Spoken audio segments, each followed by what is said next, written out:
Hey everybody, I'm Dalek44. And I'm Boris Fangirl. And we're here to do the commentary for the latest Sekiko episode, A Night In. Yep, a night where Dalek Sek and Unikitty have a little bit of their own fun together. Yep, and it's also the first time we have mainly just the two characters in the same place together. Because normally it'd be all of them together, but the other two have gone away, and so it's just the other two that we focus on tonight. Indeed. Which is a pretty nice twist, actually. Yeah, I thought it'd be fun to focus a bit more on Sek and Unikitty, since they're in a way kindred spirits, since they were both out on the streets on their own for a bit. Yeah, unfortunately. But now they've got their new families. Yeah. And the idea for this episode also came about when I was watching an episode of the British comedy show Porridge. Interesting. Yeah, it was from the same episode of the same name where Fletcher and Gopper spend the night in their place together. Very nice. And they just decided to do an episode similar to that. And this... Sorry, what were you going to say? It's alright, and I was going to say, it turned out pretty well. It did, yeah. And the bit where Cyber made a mistake on his lines and then redid them again, that actually did happen while I was recording it. You won't believe how often that happens. Yeah, I had just decided to keep that in anyway and just improvise Sek saying yeah, I bet you had to memorise the fucking script for that. and this bit where Slevine's keep your shorts on, it's really just a silly gag because Slevine doesn't normally wear anything. Hey, these sneakers! And it was also inspired from Ed, Ed and Eddie, if a lot of you remember it. So are those guys? Duh, Ed, we heard it. Keep your shorts on. No, seriously, keep your shorts on. Oh, what? Yeah, I just couldn't resist doing that Ed, Ed and Eddie reference. Yeah, and pointing out how dumb Slevine is. Indeed. Yeah. And we have another appearance from Emperor Palpatine and Darth Vader and Tarkin from the Star Wars trilogy. Yeah, very nice. Yeah, just another example of me showing off my Palpatine, Vader and Tarkin voices. Because I love Star Wars. It's a classic. Indeed. And this episode was another example where I got the opportunity to use a lot of the Unikitty minifigures that I have. Yay. Because as well as doing some of the painted facial expressions for Unikitty, I've got different minifigures for her too. So I've got the regular Unikitty, the Queasy Kitty, Angry Kitties, Confused Kitty and Sad Kitty. Aww, sad kitty. Yeah, and I also have the cute looking Unikitty from the Lego Dimensions pack. I love that one. Yeah, it's really adorable, isn't it? Yes. And now we've got loads of characters waiting in line to see Santa Claus. Hey, Santa! and this is one of my and this is my favourite bit, where Ollie Williams is it's gone wrong. Yeah, insert obvious Family Guy reference here. Well, you can't go wrong with a good Ollie Williams reference. Yeah. Yeah, just ask him what the weather's going to be like and he'll just tell you it straight, short, sweet and to the point. It's gonna rain! Thanks, Ollie. And I can resist. Yeah, I think it's hard to resist that one. Indeed. And now we get a bit of character development with Richard Evans, played by Trainmaster A9.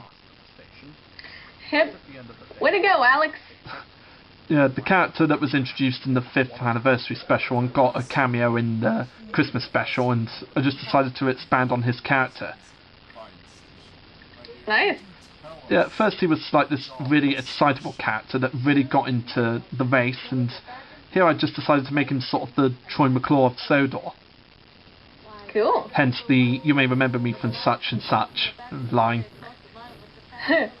Awesome. Yeah, because of how Richard Evans presents stuff on the telly or stuff that's going live, I thought he'd be the best candidate for a Troy McClure type character. Interesting. Indeed. And Alex plays the part really, really well. He does indeed. Yeah, I always look forward to hearing him perform as Richard Evans. Yeah, he's good. Yeah. And you did well to cast him too. Indeed, thanks. Yeah, he did You're ask welcome. me if he could voice some characters in my shows, and he started off as a doctor in effect, and then he became Richard Evans. Cool. Like, he's done quite a few different accents for the videos. Awesome. And we get a long-awaited cameo from Little Miss Chatterbox. Man, I haven't played her in forever. Yeah, this was the first time she's been seen since the Christmas episode. And even then, that was Yep. just a cameo. Mhm. And then in a bit we get Snake from The Simpsons doing my totally rad Snake voice. Yeah, you're doing well with that. Thanks. Yeah, You're welcome. ever since I was introduced to this character in The Simpsons, I used to do his voice a lot when I was younger. Ah, I see. Yeah, like every now and then me and my older brother would say bye to each other in the way Snake does. Like if we're going out then we'd go bye. Because we just love the way he goes bye. Yeah, I think one of my favourite bye moments from Snake is when they go bowling and Wiggum makes the mistake of trusting him to get a strike for them. Oh, 1, 2, 3, 4, 5, 6, 7, 8, 9, 10. Bye. We forfeit. Yeah, a hilarious example of Snake, of Chief Wiggum misplacing his trust on a criminal. Oh, yeah. No, big mistake, pal. Yeah. And this bit where Unikitty says the one line, that was actually a little outtake you did, wasn't it? Yeah, it was. My bad. Yeah. And I couldn't resist to keeping that in the episode. Yeah, I just decided to improvise. Thanks. Yeah, just thought I'd improvise with that. Sort of So do meta. yeah, just kind of do what they do on Mrs. Brown's Boys, where they make mistakes but keep filming. Very true. Yeah. Oh, and here's the cameo from Mickey Mouse. And in the background, just passing them, is the Fourth Doctor and K9 from Doctor Who. Affirmative. Affirmative, Master. And the bit where we have Minnie's chest blurred out, that was actually inspired by a Robot Chicken sketch. Oh yeah, Smurfatar. Yeah, I don't know what you're blowing out. Smurfs don't have nipples. Not arousing. And I thought it'd be pretty decent to do it with Minnie Mouse, because a lot of the times when you see Minnie Mouse merchandise, you see her wearing like full-on dresses when she never wore a full-on dress in the 30s cartoons and even the new cartoons. Indeed. Yeah, it just makes no sense. Like, what the hell's Disney trying to hide now? Yeah, what is there to hide?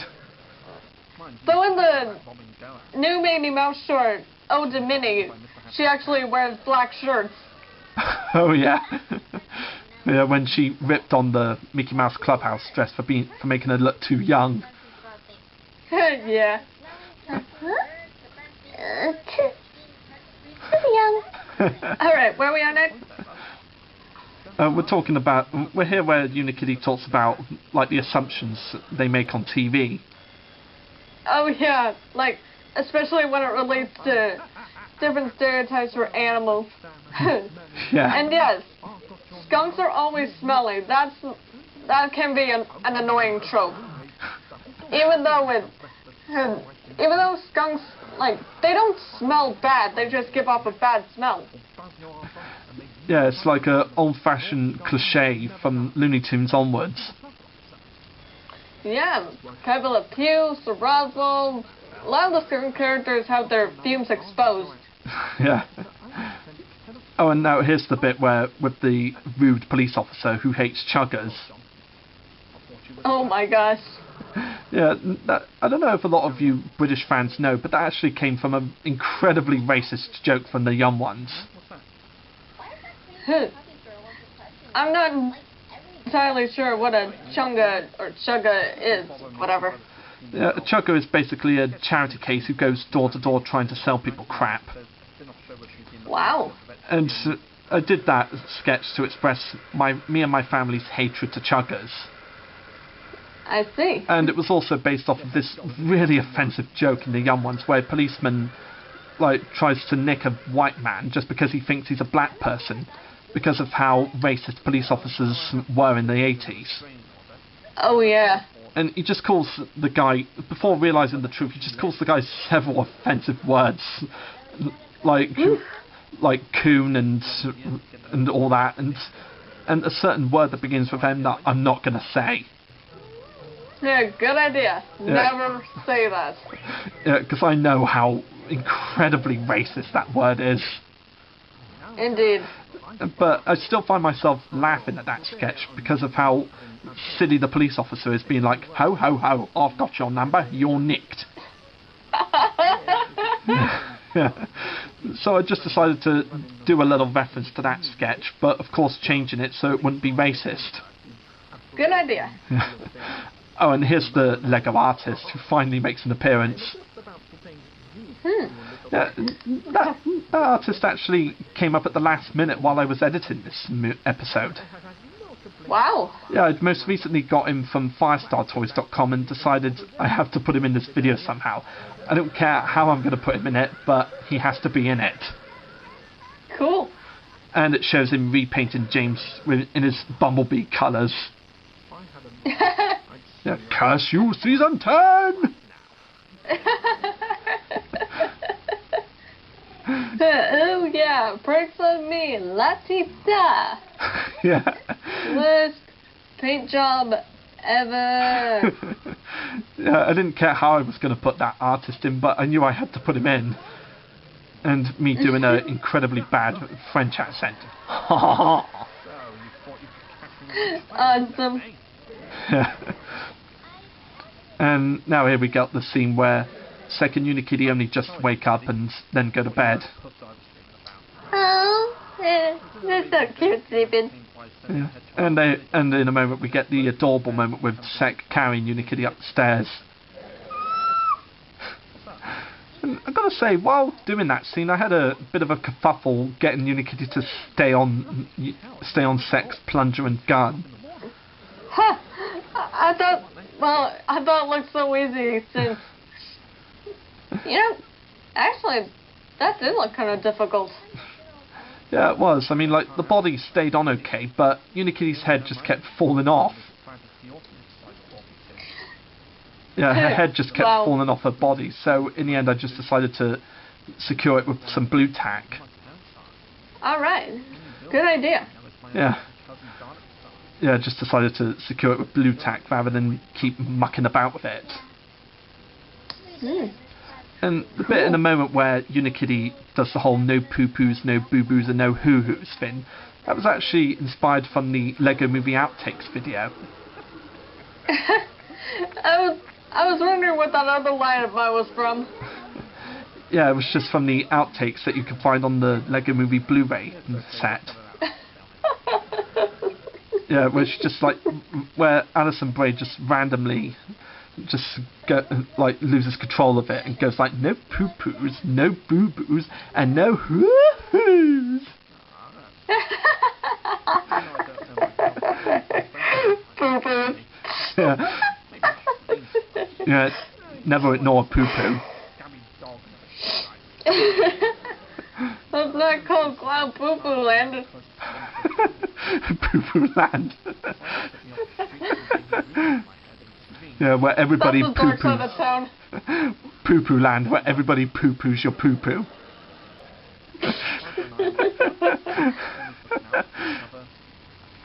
Oh my god. We have fun. Yeah, we have so much fun. Okay, where are we at now? Oh yeah, now we're at the bit where Sek and Unikitty talk about how they're feeling, like how Unikitty misses Cloud Cuckoo Land for obvious reasons, and how very Sek true. and how Sek talks about how he doesn't know his family besides his dim-witted American cousin. Homestar. Yeah, Dalek style one or. Yeah, because ever since he was young, Cyber and Slovene have been like the only family to him. Except he doesn't like show the same amount of love to Slovene. He's like, Slovene's more like a scabby dog that nobody really likes. Yeah, but we had to keep him because he wouldn't last a day on the streets. Yeah, it's like a puppy in need of a good trainer. Yeah, exactly. But that's what happens when you're an idiot. When you have like 0 brain cells. Yup. Yeah. Yeah. And the little bit where Unikitty's trying to dream... no, not Unikitty, sorry. Sek's trying to dream of Sonia Hedgehog again. Is, of course, another reference to his insane crush on her. Indeed. Yeah. And the Sonia Hedgehog calendar on the wall. I like how Unikitty reminds him of her when he was dreaming of, in a sleepy voice. Yeah. And the expression she makes when she wakes Sek up in the morning is really adorable. Even though I made that expression, I still think it's adorable.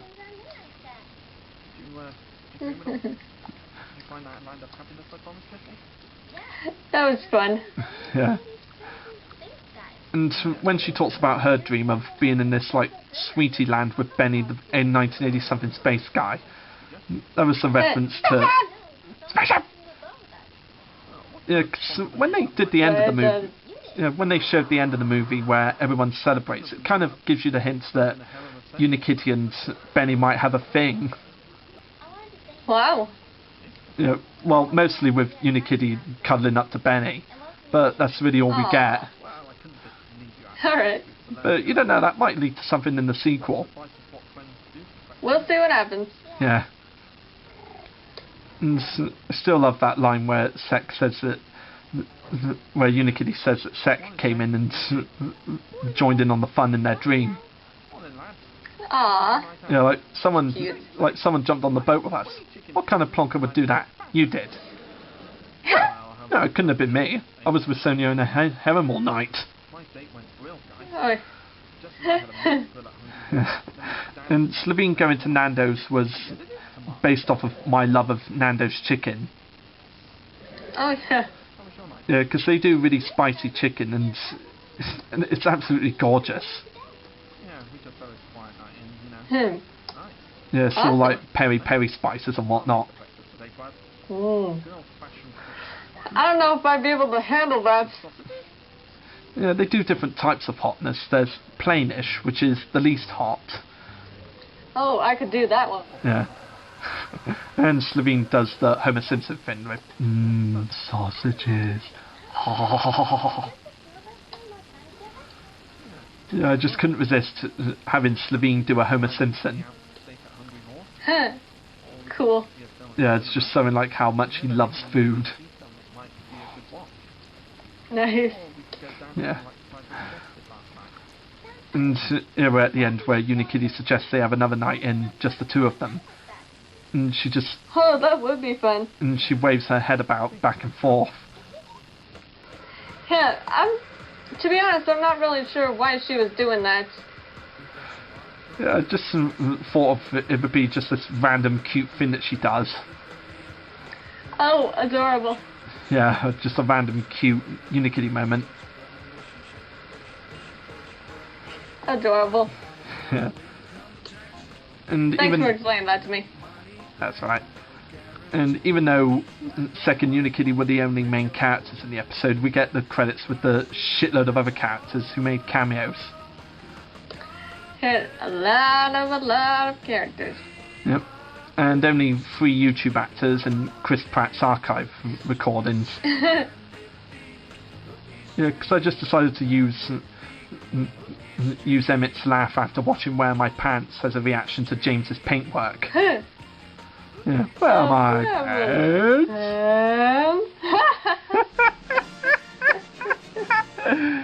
What was I talking about before? I love Okay. the show. Yes, hilarious. And Alright, here's your pants, the show's over. hilarious. Wow. And it seems Indeed. we've reached the end of the episode. Cool. Yeah, another great episode that we've worked on, and as always it was great having you in the episode. Indeed. I'm glad I got to do this with you too. Yeah, so till next time guys, we're saying cheerio. See ya. Good night,